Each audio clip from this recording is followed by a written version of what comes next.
বৰ্তমান সময়ত আমি দেখা পাই আছো যে অসমৰ বিভিন্ন জিলাত যি ধৰণে কিছুমান সমস্যাৰ সৃষ্টি হৈ আহিছে তাৰ মাজত আমি দেখিছোঁ কিছুদিনৰ আগত দুলীয়াজনৰ পেট্ৰল পাম্পৰ লগত লাগি আঁচুৰ পৰা বিতাড়িত হোৱা এজন ব্যক্তি তেখেতক কেন্দ্ৰবিন্দু কৰি পেলাই কেইবাটাও সংগঠনে গৈ পেলাই অসমৰ আকাশ বতাহ কঁপাইছে অসমৰ বিভিন্ন ৰাজনৈতিক সমস্যা কিছুমান টানি আনিছে আৰু অসমৰ গোটেই চেণ্টিমেণ্টটো সেই তাৰ লগত জড়িত কৰাই দিছে সেইকাৰণে আমি কিছুমান কথা দেখি আহিছোঁ যে এই গোটেই সমস্যাবিলাকৰ লগত লাগি পেলাই আজি মহাবীৰ লাচিত বৰফুকনৰ নামটো তাত জড়িত হৈ গৈছে আজি সেই ঘটনাৰ লগত জড়িত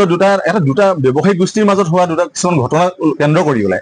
আমি লাচিত বৰফুকনৰ নামটো এনেধৰণে ব্যৱহাৰ কৰি পেলাই অসমক জড়িত কৰি পেলাইছে যে অসমৰ প্ৰত্যেকজন ব্যক্তিয়ে তাত জড়িত হ'বলগীয়া এটা কিছুমান বিভ্ৰান্তিকৰ কিছুমান কথা তাত প্ৰকাশ পাইছে গতিকে মই আজি লাচিত বৰফুকনৰ নামত গঠন হোৱা বিভিন্ন সংগঠন আছে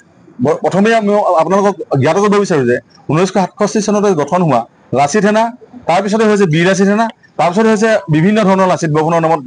গঠন হোৱা কিছুমান সংস্থা গতিকে মই আজি এটা কথাই ক'ব বিচাৰোঁ যে অসমৰ এনেকুৱা কিছুমান ব্যৱসায়িক গোষ্ঠীৰ মাজত হোৱা দ্বন্দ্বৰ মাজতো লাচিত বৰফুকনক এনেধৰণে ব্যৱহাৰ কৰা হৈছে যে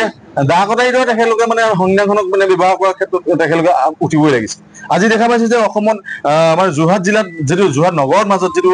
বিদেশী বিতৰণৰ ক্ষেত্ৰত তেখেতে এটা ইছ্যু যিটো ক্ৰিয়েট কৰিছে সেই ইছ্যুটোৰ মাজত তেখেতলোকে আনিছে হেংদাঙৰ বিষয়টো তাত আনিছে বীৰ লাচিত বৰফুকনৰ নামটো তাত জড়িত কৰিছে আৰু বীৰ লাচিত বৰফুকনৰ নামটো জড়িত কৰি পেলাই তেখেতলোকে গোটেই অসমখনত মানে এটা বিষবাস্পৰ সৃষ্টি কৰিছে যে অসমৰ পৰা বাংলাদেশে খেদিব লাগে অত্যন্ত হাস্যকৰ কথা যে হাজাৰ কোটি টকা খৰচ কৰি পেলাই NRC-খন অহাৰ পিছতো 18 লাখ বিতৰণ কৰিবৰ কাৰণে তাত এটা প্ৰস্তুতি হোৱাৰ পিছতো আজিলৈকে সিদ্ধান্ত হোৱাৰ পিছতো আজিলৈকে এজনো বিদেশী তাত কিন্তু আজিলৈকে বিতৰণ কৰিব নোৱাৰাৰ ঘটনাটোৱে আজি অসমৰ মাজত কিন্তু এটা হাস্যকৰ বিষয় হিচাপে মানে পৰিগণিত হৈছে বুলি মই ভাবোঁ এই ক্ষেত্ৰত কিন্তু মই এটা কথা ভাবোঁ যে লাচিত বৰফুকনৰ নামটো যিয়ে দিয়ে জাহা তাহা ব্যৱহাৰ কৰিছে আজি দেখিছোঁ বীৰ লাচিত সেনা নামৰ যিটো সংগঠন তাতে দুজনমান ব্যক্তিৰ কথা খুব মতে অসমত আজিকালি মানে প্ৰচাৰিত হৈ আহিছে তেখেত নিজে এজন অসমীয়া হয় কিন্তু তেখেতৰ নিজৰ ঘৰৰ পৰাই কিছুমান আমাৰ বিষবাস্প হৈ আছে যে লাচিত বৰফুকনৰ নামত তেখেতলোকৰ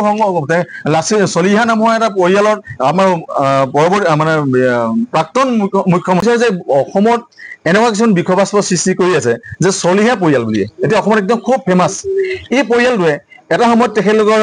পৰিয়ালৰ পৰা এজন মুখ্যমন্ত্ৰী হৈছিলে দুজনকৈ মুখ্যমন্ত্ৰী হৈছে তাৰে এজন বিমলা প্ৰসাদ চলিহা তেখেতৰ ঘৰৰ পৰাই দুটা কুকুৰ পুহিছিলে বুলি আমি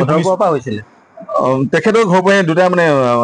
দুটা কুকুৰ পুহিছিলে এই দুটা কুকুৰৰ নামত এটা লাচিত আৰু এটা জয়া তেতিয়াহ'লে সেই মানুহৰ পৰা আমি অসমখনে কিবা এটা পাব পাৰিম বুলি আমি আশা কৰিব পাৰোঁ জানো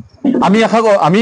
এই বৰ্তমান সময়ত আপোনালোকে ছ'চিয়েল মিডিয়াত দেখা পাই আছে চাগে তেখেতলোকৰ বিষয়ে লিখি হৈ আছে বহুত বিজ্ঞজনে লিখি আছে আমাৰ আহোম ব্যক্তিসকলৰ বহুকেইজন বিজ্ঞ লিখিছে যে জয়া আৰু লাচিতৰ নামত লিখা সেই মানুহ ঘৰৰ পৰা আমি কি ধৰণে আশা কৰিব পাৰোঁ এতিয়া বৰ্তমান সময়ত আমি এটা কথাই বিচাৰ কৰিব পাৰোঁ যে বৰ্তমান সময়ত অসমৰ আমাৰ যোৰহাটত যিটো আমাৰ ৰাজনৈতিক বাতাবৰণ সৃষ্টি কৰি আছে সেই বাতাবৰণৰ মাজত আমি দেখা পাই আছোঁ যে সৌদিনাখন গৌৰৱ গগৈ আহিলে গৌৰৱ গগৈ কংগ্ৰেছৰ সভাপতি হয় নহয় আমাৰ কোনো মতলব নাই আমাৰ লাচিত সেনাৰ কিন্তু গৌৰৱ গগৈ অহাৰ দিনাখন তাত এটা প্ৰতিবাদ হৈছে যে বাংলাদেশী বিতৰণ হ'ব লাগে অতি হাস্যকৰ বিষয় যে NRC-তে 18 লাখ চিনাক্ত হোৱাৰ পিছতো আজিলৈকে এজনো বিদেশী বিতৰণ নোহোৱাৰ পিছতো আজি আকৌ নতুনকৈ আকৌ লাচিতৰ নামত গঠন হোৱা সংগঠনটোৱে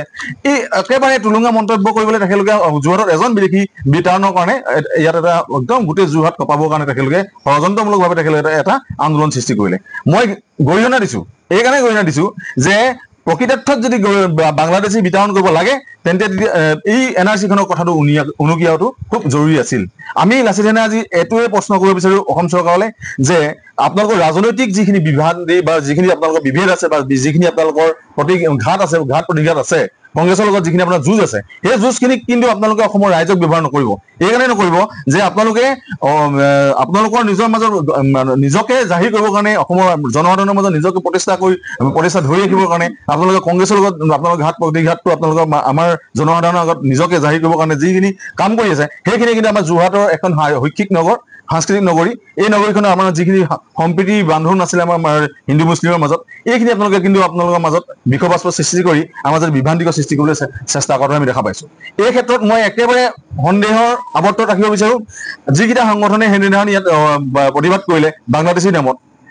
এই সম্পূৰ্ণ এটা বিজেপিৰ আৰু সম্পূৰ্ণ অসম চৰকাৰৰ মুখ্যমন্ত্ৰী এটা প্ৰৰোচনাত পৰি পেলাই তেখেতলোকে যে এইটো মানে আন্দোলন কৰিছে এইটো একদম জল পটপটকৈ দেখা পাই আছোঁ কিয়নো আজি পৰ্যন্ত NRC-খনত